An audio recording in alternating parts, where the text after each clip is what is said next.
So Pokémon Concierge was surprisingly a really great new Pokémon edition, predominantly made for Pokémon enthusiasts, which means that it's for all ages, for adults and kids alike.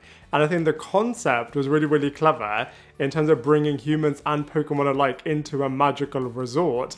And this resort is nothing like the White Lotus resort. And I don't know about you, but it really did make me want to go and book a resort immediately, as it just seemed so beautiful and relaxing in terms of nothing bad happening.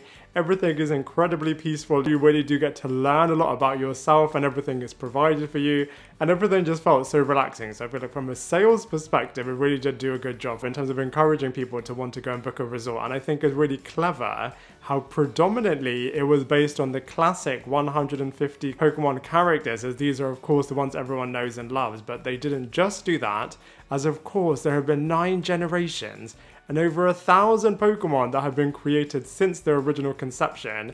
So they did pepper in all of those newer characters in here too. So I feel like old fans as well as new fans would be able to enjoy it, as it was of course accessible to both, and it wasn't really connected to the Ash Ketchum beloved Pokemon animated series. So it really did feel very standalone, whilst also being able to sit within that universe if they wanted it to. And typically, I'm not the biggest fan of stop motion animation, but I feel like the way in which they did it here actually worked really well. For example, Dragonite looked really, really good, Diglett looked really, really cool, Bulbasaur, all of the classic characters, as well as the new characters, like I said, were realised really, really well here. And instead of Ash Ketchum, this time we are focusing on a brand new character called Haru, who had a typically difficult life back in the normal outside world. But then when she entered into this magical resort, then I feel like she had the boss from heaven, she had the co-workers from heaven, as well as everybody was all about relaxation and positivity. And I think that's actually really interesting social commentary in terms of if a brand and its personnel have this ethos, then this totally will be exuded into the customers. So I think it's a really good actual business lesson in terms of how you create an atmosphere and culture that you then want to emanate into your customers, as of course they will then want to come back and spend more money. So I feel like from a business perspective, you could actually learn quite a lot too. And even though there were only 4 episodes in this series, and each one was pretty much about 10-15 minutes long, I think they packed in quite a lot. In terms of the first 2 episodes, you're really with Haru as she's on this learning lesson about what is the true meaning of happiness and contentment and positivity and relaxation.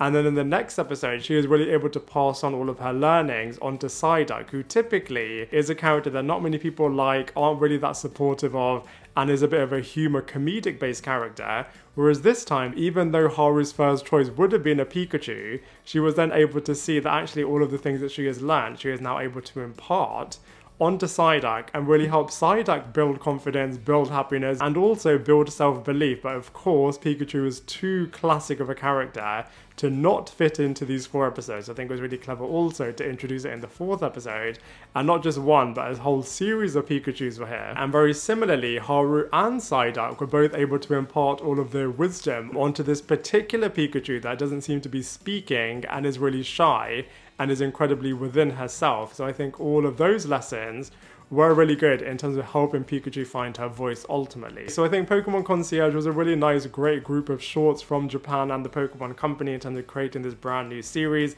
And I feel like it definitely can be expanded upon in terms of even more Pokemon being introduced and all of the resort live modes, more lessons to be learned for loads of different characters. And on that point, I definitely feel like they could have expanded upon some of the secondary characters if they had more time. So I'm really hopeful that we do get to revisit Pokémon Concierge. Like I said, there's resort space was so cool, and of course they are going to be continuing even more Pokemon animation in terms of the traditional series. Detective Pikachu is going to be getting a sequel, so a lot more Pokemon based storyline coming out in both live action and animation. But as far as Pokemon Concierge on Netflix is concerned, I'm going to give it a solid 7 out of 10. Now I'd love to hear from you. What did you think of Pokemon Concierge? Let me know your thoughts in the comment section below, and I look forward to seeing you in my next video.